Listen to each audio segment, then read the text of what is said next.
So here's a story that I wanted to cover a couple nights ago and just skipped it. I don't know why or how, but I did. Thankfully, Mari brought it back up to my attention. But how rare is giant hail in Europe? 2019 storm season has brought unusually strong thunderstorms, out-of-season windstorms, and very large, violent, destructive hailstorms to much of Europe. Very rare giant hail was reported on several occasions, inflicting heavy damage. On June 11th, multiple severe storms occurred over parts of Central Europe, with several prolific hail producers, and two of them even produced hailstones reaching the diameters of about 4 inches or more.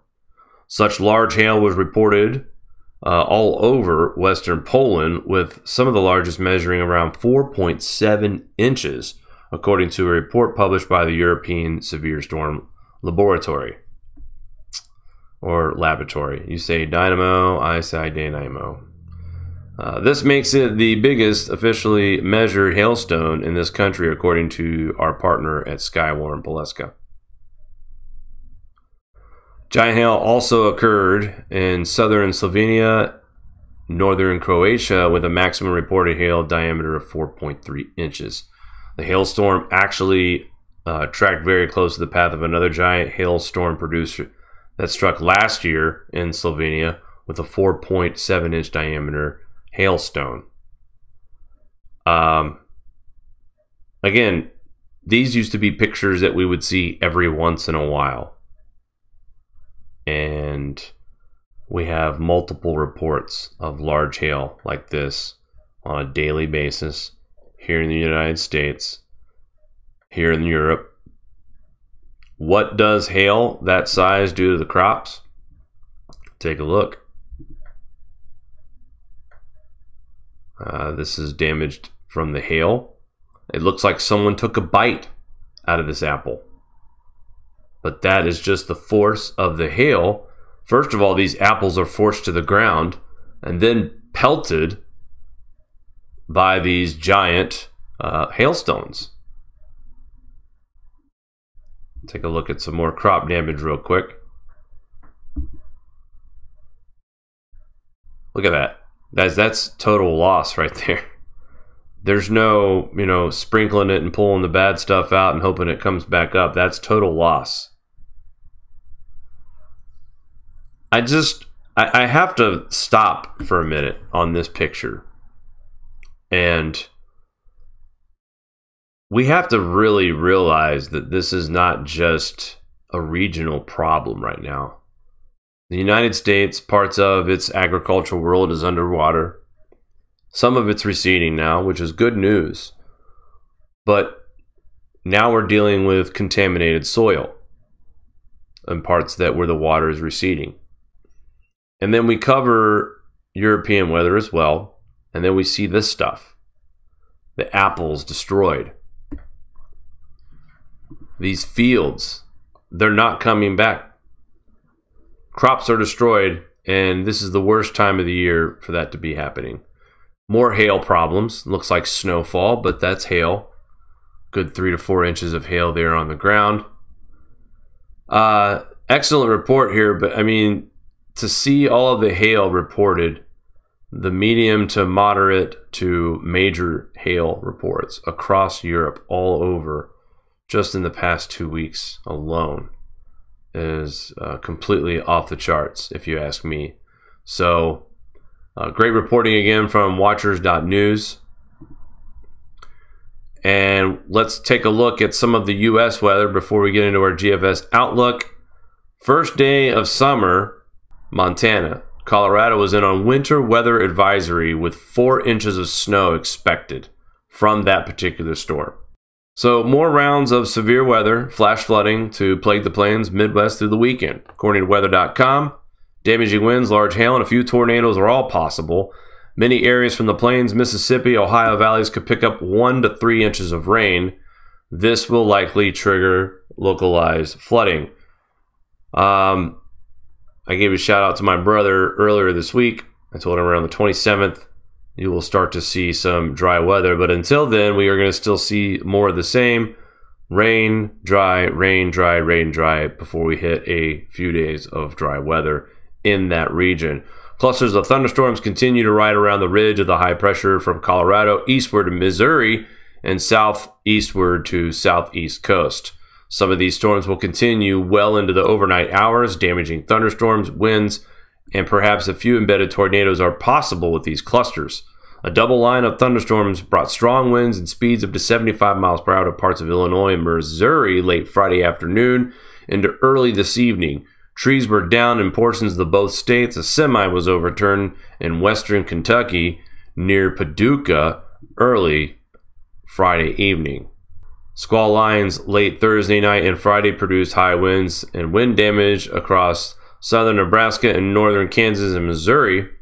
A wind gust at 95 miles an hour was measured near Oxford, Nebraska around midnight. Winds gusting to 89 miles per hour downed numerous trees in Norton, Kansas, and large trees blocked roads in Edison, Nebraska. So Norton, Kansas, yeah. I just want to stop for a minute. If you've ever lived in Kansas, especially in the northwest corner of Kansas, it's windy every day. You walk outside and literally, I hated it. The wind literally got on my nerves. You walk outside and you're hit in the face with 15, 20 mile per hour winds, and it doesn't stop all day. So for trees to fall down in Kansas, that's a big deal because those trees are susceptible to that kind of condition. There's not a lot of trees. It's a lot of farmland, a lot of flat land, a lot of field out there. So to me, when I read in weather.com that 89 mile an hour wind down numerous trees in Norton, a small little town here in northwest Kansas, that's pretty impressive. There's not a lot of trees to begin with in this region. I'm not exaggerating this whatsoever. It's a small little town, and then you drive a few minutes north, there's a state prison, and then further north from that is nothing but little tiny towns with about 600 people in them. So this is a very widespread rural area of Kansas. So this is an impressive storm system. Like I said, high winds are a normal thing out there, but 89 mile an hour winds, that's some serious damage, and just kind of shocking for me to read, actually. Power lines were down in Mobile Home Park in Monroe City in northeast Missouri late Friday. Severe forecast, severe storms, locally heavy rain will be a threat on multiple days, including in areas where the ground is already saturated from heavy recent rain. Another round of severe storms is likely to fire up in parts of southern and central plains on Saturday afternoon and night, particularly from North Texas into Oklahoma into southern Kansas. That's where the highest chances of severe weather. Places like Omaha, Iowa, Missouri, St. Louis, Illinois, southwestern Indiana, Nashville, Kentucky, Atlanta, you have a possibility of severe weather, but at least a thunderstorm, at least. Sunday's severe threat may just be a tad south and east of that. Damaging winds and gusts, large hail are the main threat with most of these storms, but a couple tornadoes can be ruled out if supercells are able to form. Here's the rainfall forecast through Monday. Hang in there, Southwest Ohio. A break is coming, but you're still slated to expect at least another 1 to 2 inches through Monday. So Saturday and Sunday, we will expect 1 to 2 inches in that region once again. A little bit heavier rain in central Kentucky, 2 to 3 to 3 to 5 inches in localized areas. Parts of Oklahoma City, you don't need any more rain, but you're expected anywhere from 2 to 3 inches. Parts of southeastern Oklahoma also expected to get more flooded rains of 3 to 5 inches. So just areas like Kansas City, Des Moines, Iowa, Minneapolis, Chicago, St. Louis, more moderate rainfall, more flooding on the way, as if you guys need any more of it at this time.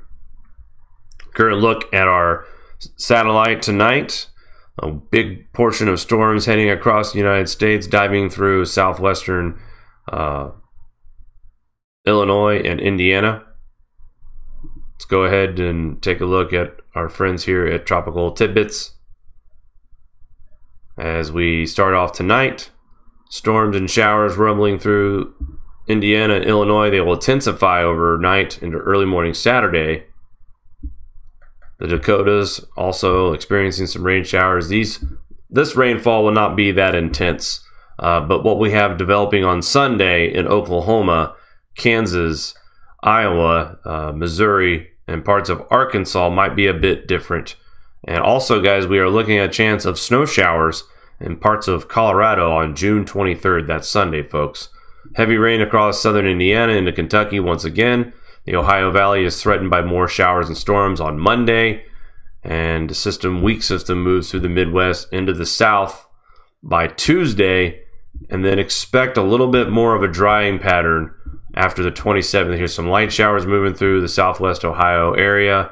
And then right here on Thursday, June 27th, we start to dry out here in Ohio, Indiana, Illinois, Pennsylvania, New York, Virginia, West Virginia, parts of Kentucky. And then by the 29th, again, Ohio and Indiana, you guys are still dry. And then finally by the 30th, we get light showers across the Ohio Valley before a little bit more clearing and just light to moderate rain showers, but nothing really serious as we go into July. Now, Ohio almost has a high pressure force field, as you guys will remain dry from the 27th of June all the way through what appears to be right now. Check this out, guys.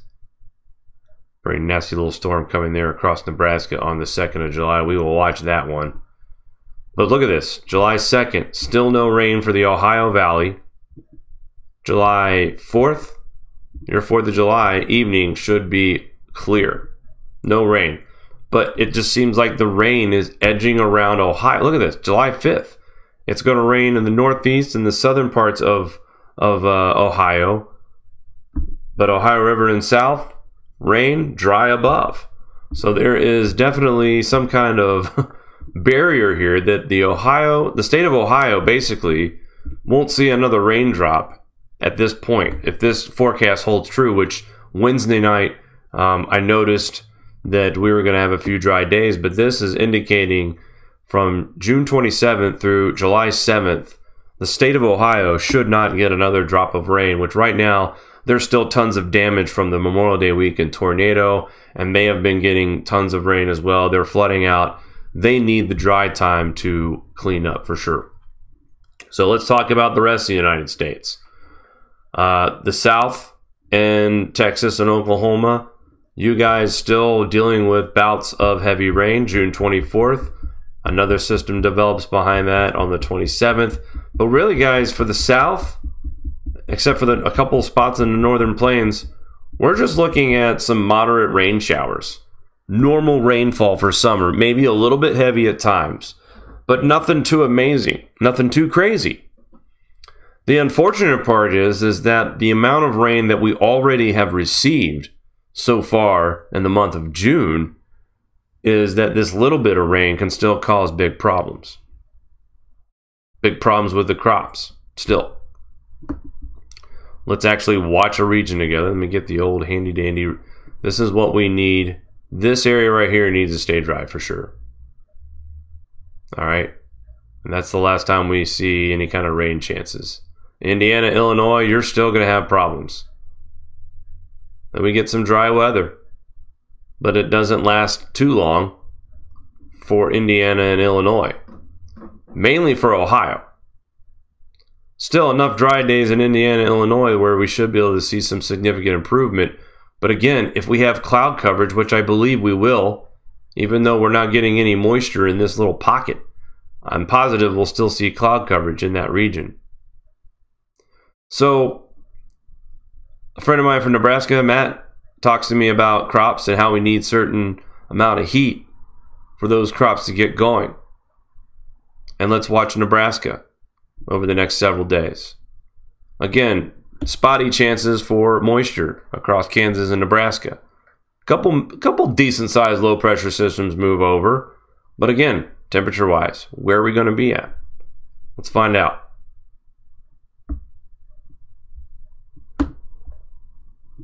We need that heat. We need that dry. We need that heat right now. I can only hope that this region will start to see some of that heat. And right now, it's looking good in the near future. We're getting well into the 80s. Parts of the Central Plains are flirting with the 90s. It looks like in certain parts. So this region here, across the Farm Belt here, definitely getting the necessary heat. But what about Iowa, Illinois, and Indiana? Look at this. Struggling to get into the 80s, guys. And a lot of that, same with Ohio, a lot of that is because the correlation we've drawn before, where there's lots of moisture, there will be a cooling effect. And if you guys watch here, we'll start to get a little hotter here as we get into June and July. And we really start to see that heat kick up in the first week of July. So far so good for Nebraska and Kansas and Oklahoma. Can we stay dry is the question in those areas. But in the Ohio Valley, it almost appears that we are struggling to stay in the 80s and 70s here. That area of cooler air almost looks like it wins the battle against this heat that's in the south. South and southwest and Florida, you guys are hot. There's no getting out of that. And I don't think that's going to change this summer. I think you guys are going to experience a pretty hot summer down there, 80s and 90s. Nothing record-breaking, but just a long, well, not long, but a quick burst of some really extreme heat before it moderates out to average temperatures for the remainder of the summer. I don't predict an Indian summer this year. I could be wrong, but just the way things are looking. And on top of that, we have conditions El Nino. As you see, the 3-4 region is warming up a little bit, but technically we are kind of falling out of El Nino conditions. And as we speak, we are right at the threshold for El Nino. This little, show you real quick. This little needle is the best way to find out where we are. This is moderate, very weak El Nino, strong El Nino, neutral is right directly in the middle, and then we start talking about La Nina. Right now, we're almost at neutral. Good news and bad news. I don't know if there's really good news if El Nino ends right now through the rest of the summer. That could change the hurricane forecast a little bit. If El Nino strengthens and continues to moderate through the rest of the summer, that I think will be the determining factor of keeping major hurricanes from landfall to a minimal this year. So we're going to continue to watch the El Nino event and other weather from around the world as well.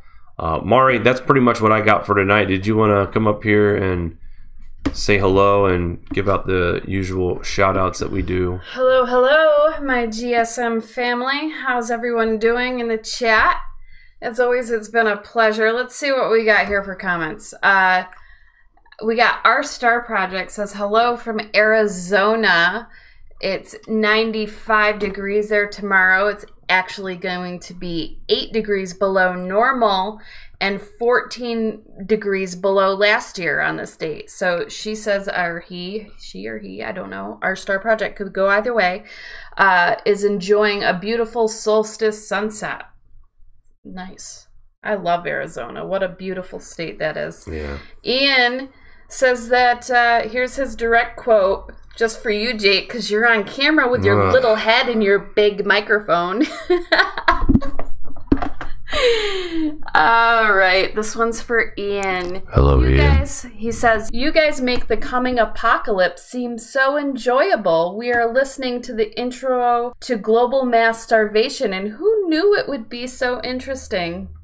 We make this awful news pleasurable somehow. I don't know. I don't see that it's possible, hard. But hey, you know, Ian might be halfway through a bottle right now, vodka. So I can't tell you guys how emotional going through this information is. Having farmers reach out to us and tell us their stories, it gets really heavy on the shoulders, like emotionally. Yeah. Taking it in. And it's a lot. And we love you, Ian. We're not calling you out, but honestly, I think what you're trying to translate is that you just enjoy the company of like-minded people who are aware and want to do something about it. It's really difficult. Tonight, the reason why, I mean, I'll be honest with you guys, I was tongue-tied at the very beginning of the broadcast. Mari and I have got some privileged information and stuff that we'll be able to talk about here just in the next few days. And the privileged information is from someone you guys all love and trust. And what's scary about it was hard for me to kind of get back together right before we went on the air live. And not because it was so hard to absorb, but what the conclusion of this is. And this is no longer a speculation. This is real. Well, over the past, let's hearing say, from our farmers, it makes it even worse. Since April, the disclosure on what exactly is going on is increasing really quick. Because how else are you going to cover it up? I mean, they spilling the beans. That article came out with NASA. They straight up said the next solar cycle. That's it. And then you found the scientist. There's so much. You found her presentation that not only just showed us that it's going to be weaker, but it showed us why. Yeah, that was thanks to you. And I said, "Wow, this is great information. I'm glad NASA has it out." And your answer to me was, I put that on the website. If not, I'll add another article. But your answer to me on that was, yeah, I had to dig for that. So nothing is easy about putting this kind of stuff on the air. So sorry to cut you off. That did take some digging. And the reason why the data took a little while to dig is because they didn't come out and say just in black and white, this is what's going on with solar cycles. They go around announcing these things in such a casual, cowardice way. It's unreal. But anyway, let's go on. At least they're finally telling the truth. I love bringing this apocalyptic information to you. We love you, our favorite Viking. Go get him, fella. Hi. John says, I've lived in San Diego for 28 years. I used to enjoy the tide pools, and they were incredibly beautiful. They're all dead now, empty of life, rocks bleached, and nothing to see. You know, it's just a part of the changes we're seeing. I think a lot of that, I've read a lot of studies on UVC rays going up. Yeah, and there's different oxygen things going on. There's a lot of, I would say there's many different scientific things going on impacting what you're seeing right now. But then where there's devastation, there's other places that are flourishing, you know? So it's swings and roundabouts. Look at, everyone wants to move to Alaska in the chat now, you know? That's temporary, but sure, whatever. We were also talking about, Forest. She knows how important this is to get out to the masses. That's it. And she knows what it takes. It's going to take taking these real technical pieces and breaking it down so it can be something that everyone can understand. And that I have so much respect and love for her to want to even do that.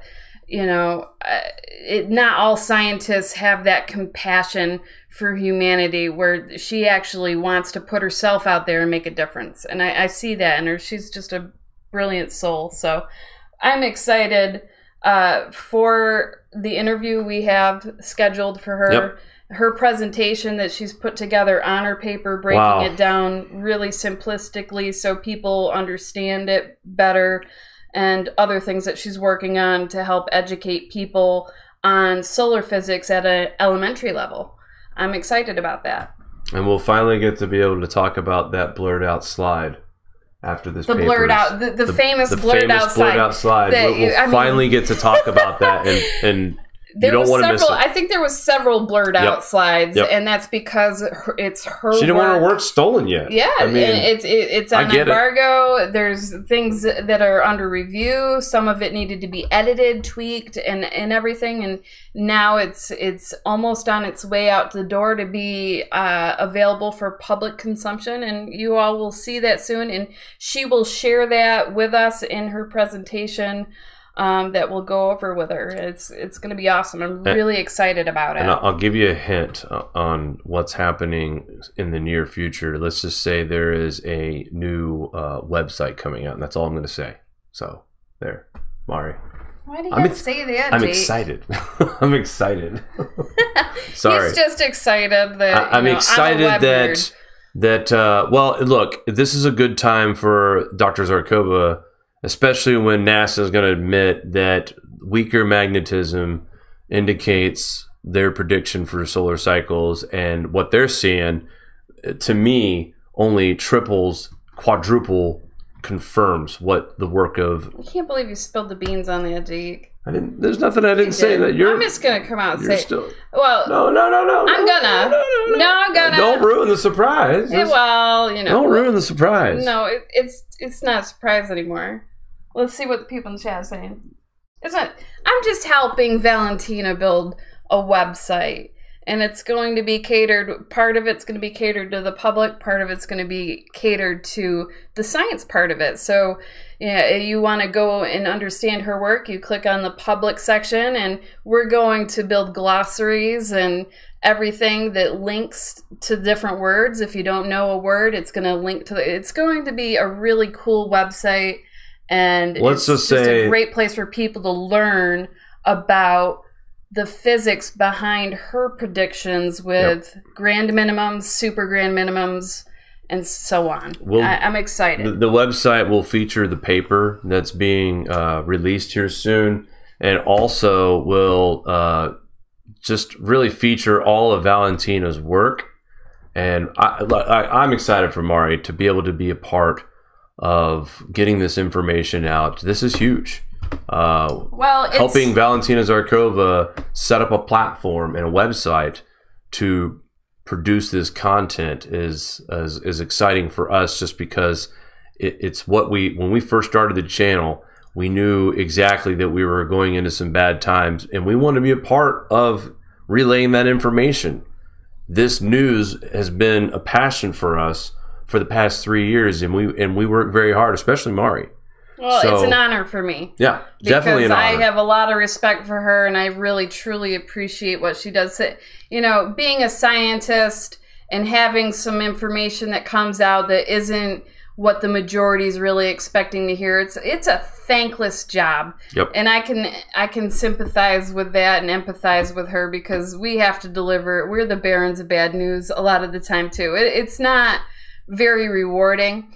But with someone like her, we're standing in I'm happy to just help her and like see that develop. I'm excited because she really needs a website, and it would just be a great point to go, a place to go to for that information specifically. We had a fundraiser for her last time we did released an interview, and I don't think people realized the money was actually going to be going direct to her because it wasn't from her school website. And this is just, you know, going to try to help her reach out to these other organizations so she can raise more money for her research. It's so important. Now, the website is going to be accessible. Is that going to be linked to our website as well, or right do you have that planned yet? We're in beta test mode right now. When I talked to her today, we're going to speak with the IT guys and see how the school server's set up. And it's going to go either right direct from the school site, or we're going to link the site and we'll host it on the Grand Solar Minimum on our own subdomain, on our own separate platform. So we'll see how it goes. It might be both. Who knows? Either way, I'm just excited to help her and get her information out there, and then also make it friendly for the public to see. So it's such an honor to be able to work with her and give her that platform to actually, you know, have the information out there, grow her audience even more, and perhaps she can raise more money to further her research. Because I'm telling you guys, this paper that she is coming out, it's brilliant, and a lot of other scientists are going to use her work to do their own studies, and it's like a tree branch. It branches off. It's going to throw the CO2 theory out the window as well, and that's going to change in a lot of books. This is a exciting time to be alive to witness the possible change in the tide in the science world. Well, she's showing natural cycles. Yep. She has a great understanding and a way of tracking these cycles. So that's the exciting part. I could ramble on about her all night, but I'm going to let you guys go. Jake, you can wrap that up there. Don't forget to tell people about the t-shirt thing. I got my promotion, sure. GSM Love. Sure, we got the 20% off on the t-shirts on the t-shirt shop for GSM. Just type in, what is it, GSM Love? Is that what it is? Yeah, for the promo code. For the promo code of the shirts. Actually, see, that's what I look like in the shirt. So there you go. Look, Mario, I'm wearing a GSM t-shirt. All right, so that's going to do it for us tonight, folks. Please like and share, subscribe, hit the bell. Check us out on Facebook, Twitter, BitChute, Instagram. We're all over the place. And guys, there's so much information coming out on a daily basis. We will have our next live broadcast on Monday night, 9 p.m. Eastern Time. We will have another Grand Solar Minimum News update and hopefully a little bit more information about the Zarkova website. Some of that might even be ready to be viewed by next week at some point. I don't know. I'm not putting a timeline on it, but I can tell you right now, Mari has worked feverishly on it, and it's coming along very nicely, I might add. That's going to do it for us tonight, folks. Please like and share, subscribe, and we will talk soon. Take care, guys.